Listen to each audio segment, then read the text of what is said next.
Are you afraid that if you change, that you will no longer be yourself?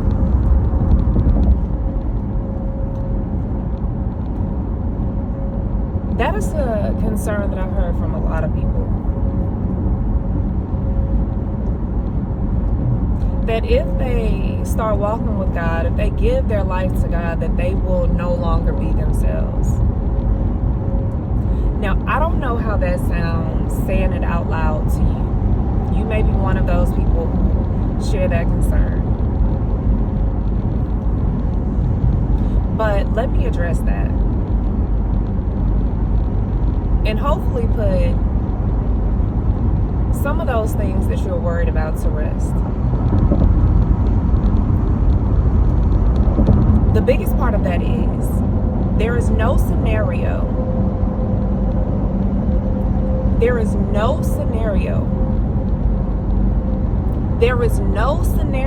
in which you will no longer be yourself. And please think about that.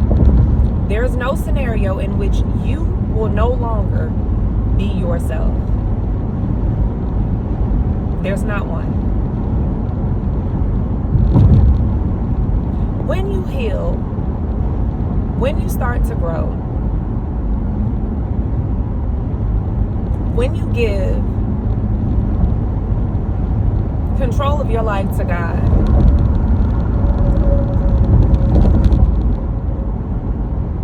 you let go of the parts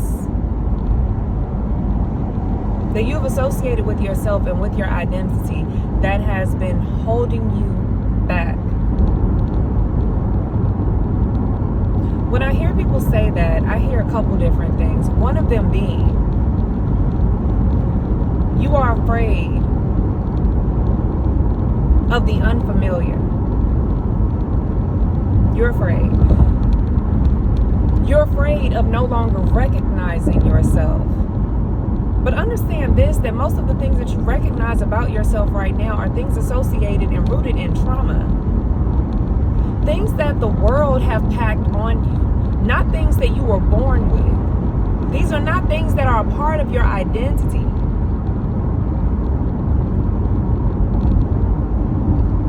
These are the effects of fires that you have walked through.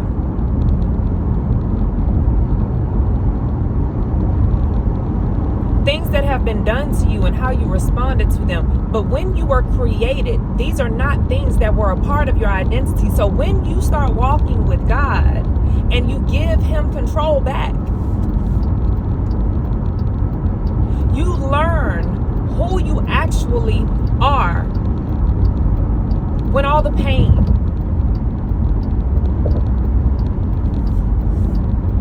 when all the worldly mindsets are stripped away, when you are returned back to your original form, your original personality, before anybody ever broke your heart. Who you were before anybody ever abandoned you. The light that God placed within you before the darkness of the world hid it. The other thing that I hear when people say that I hear is that you are afraid that you will let yourself down, that you won't be able to meet the standards that you set for yourself, that you are worried that if you start this journey that you will fail.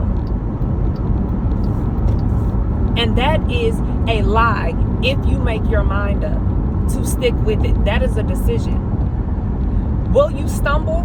Absolutely, because you are human. We all have. But then you get back up. The only way that you fail is if you abandon the mission.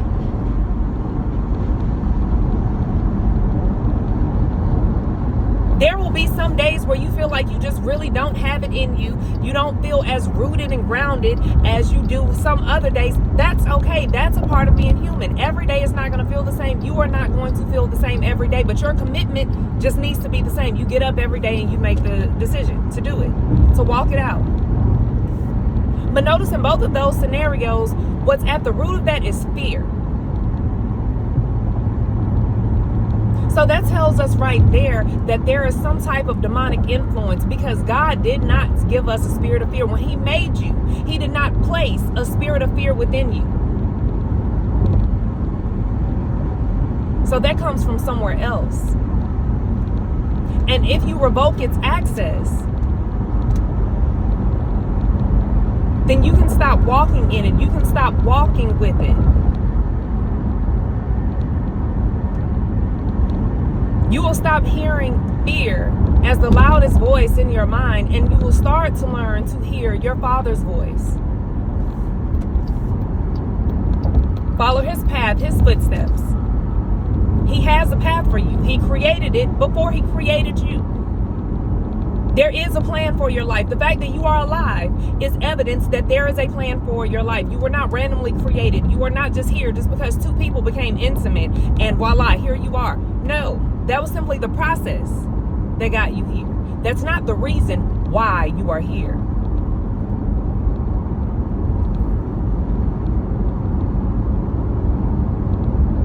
And please know and understand that every voice that you hear is not necessarily yours.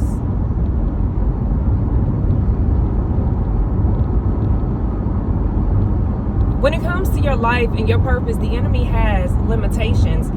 He just hopes, his goal is to make sure that you never know what they are and that you don't figure out how to limit them, how to activate them.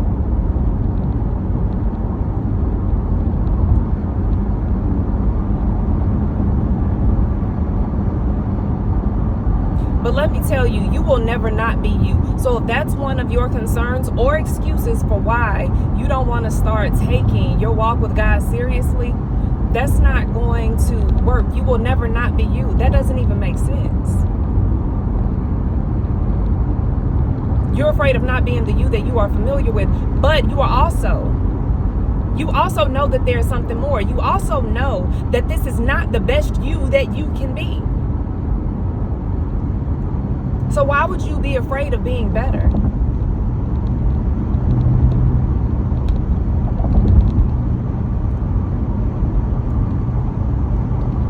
And the fear of staying the same should by far on any and every day outweigh the fear of,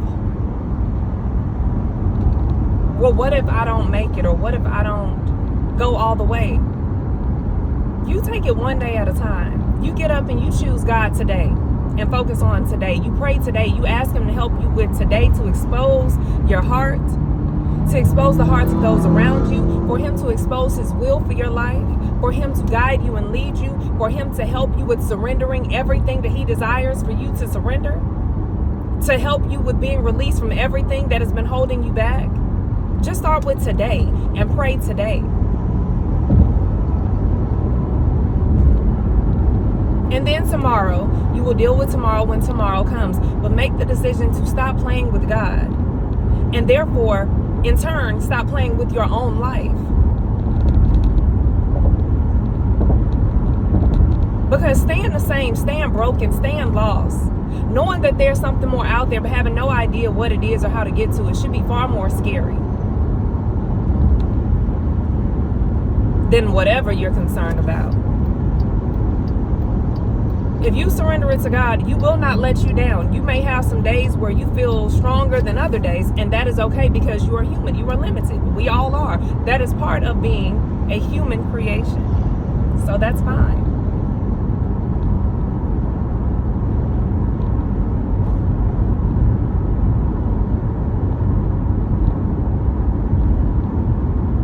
But don't be afraid of being better.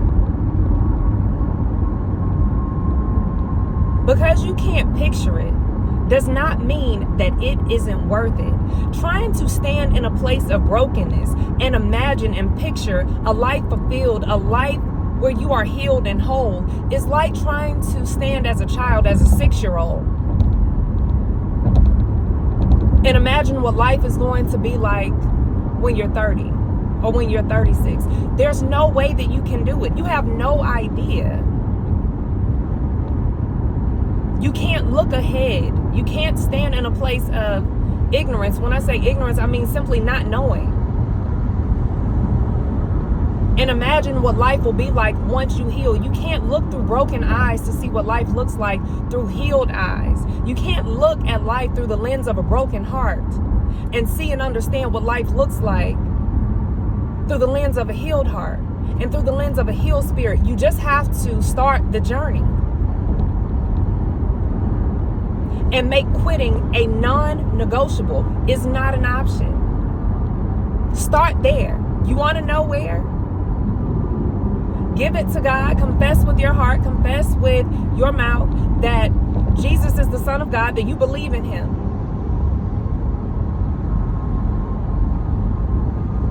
Invite him into your heart and into your life.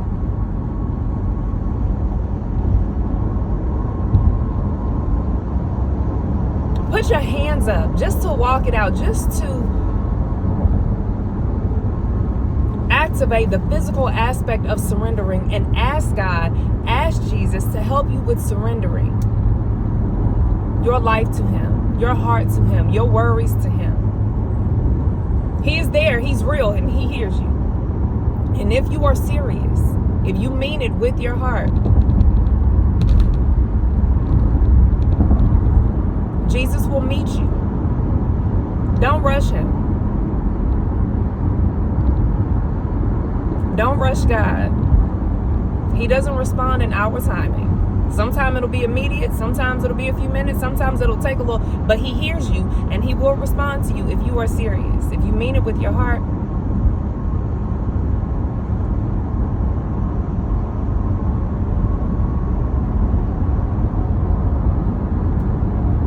And then make quitting, make giving up on God, make giving up on yourself not an option. Take it off the table. Or as long as you leave it on the table, well, if this doesn't feel right, then I'll just let it go. I'll just quit. No.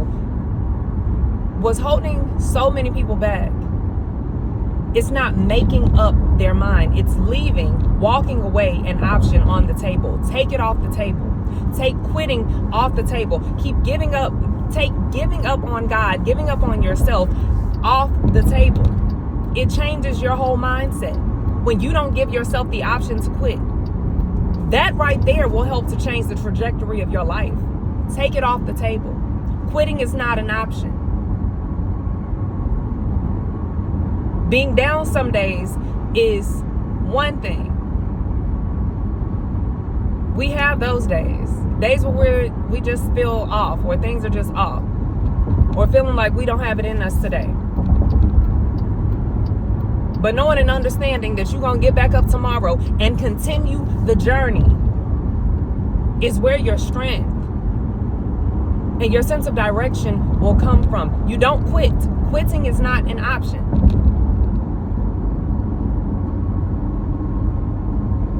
You can't quit on life. You can't quit on God. You can't quit on you. You can't quit on your family. So take it off the table. It's not an option.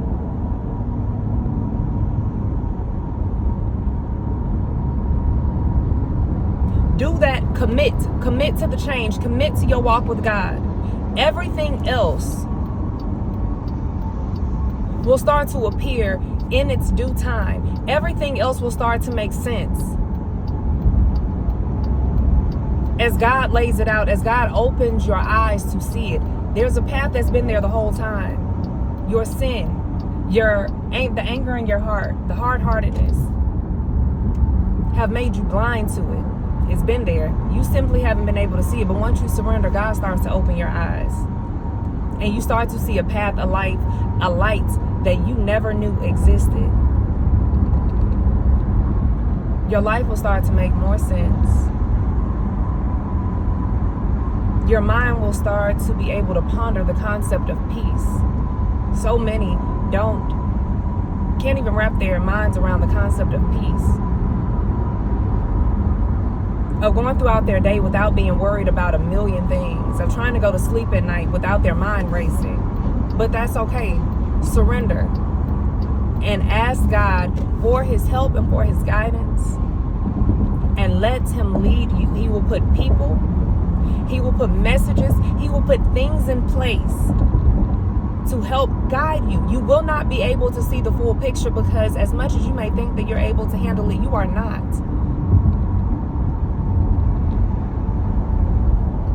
And you don't need it. And continuing to take a step forward and another step without being able to see the full picture builds your faith. And the Bible says that without faith, it is impossible to please God. So also remember that this story is not all about you.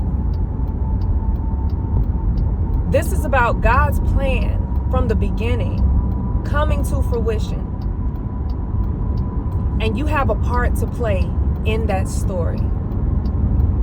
Learn your parts, know what that is, and play it. Don't be another character that came and went, that was written out of the story, that fell away,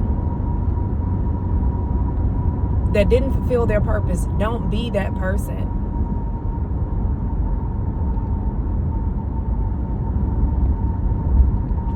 Don't be that person. Learn your part and play it.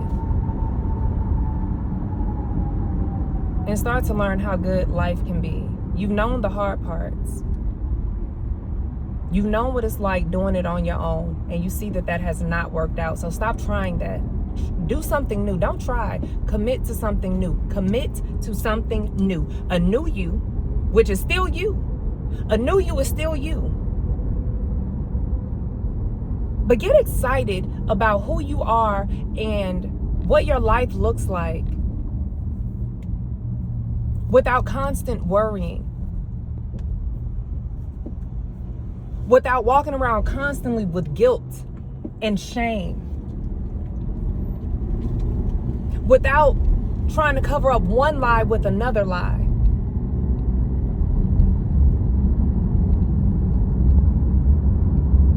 Without every word that comes out of your mouth being a foul one.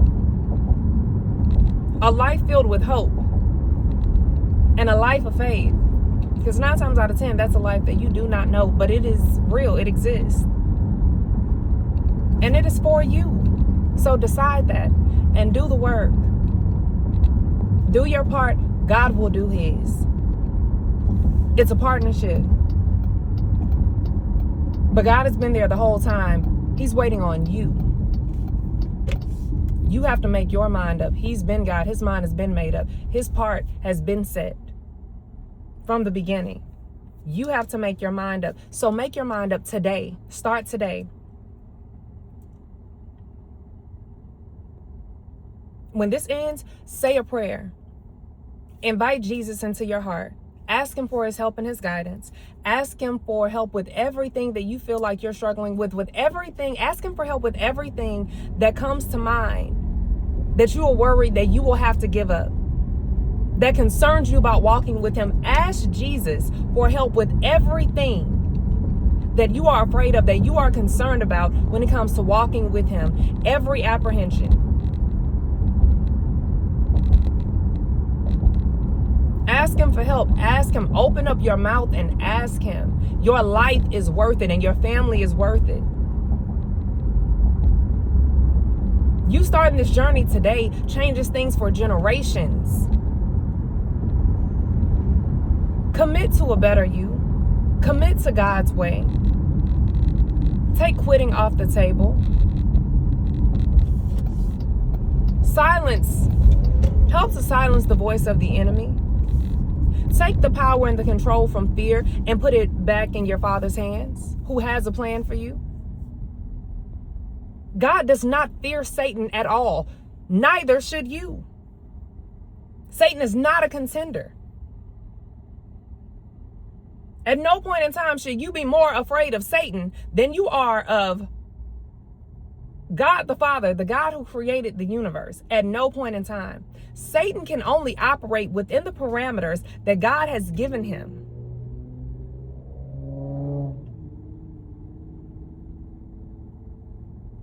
Satan has to go to God for permission. The only reason why Satan is able to do the things that he is able to do right now is because these are parameters that have been set by God because of disobedience of God's creation. His time is limited. And he is taking as many people with him, as many people as he can convince to rebel against God as he can, as possible. Don't be in that number. It is not worth it.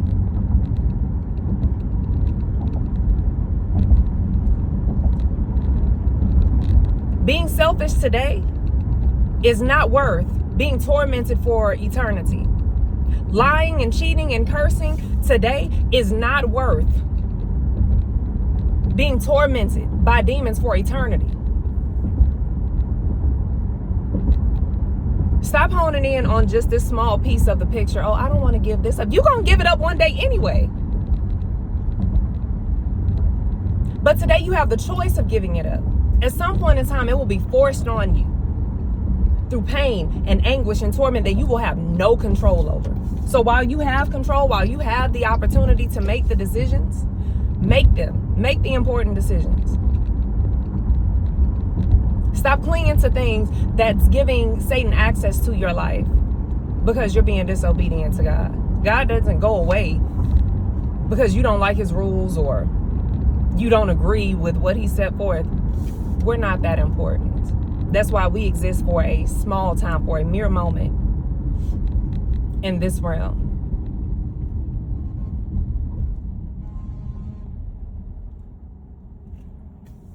So make the decision. And if you need help, if you need prayer, if you need guidance, reach out to me. Your spiritual journey is an important one. And this is the most important decision that you will make in all of your existence. You don't have to do it alone. God has put people like me in place to help. I have plenty of testimonies. And I have a heart for helping people to heal and to understand their purpose. So reach out to me. I'm happy to help and I love you. And you don't have to doubt that I love you because I haven't met you. I love you because my Father created you. Just as he did me.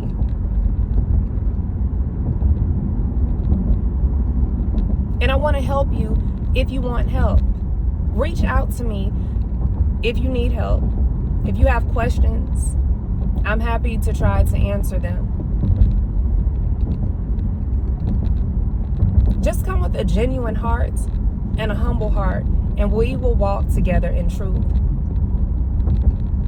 I'm Gabby. Have an amazing day, filled with the presence of God in Christ Jesus' holy name. I love you.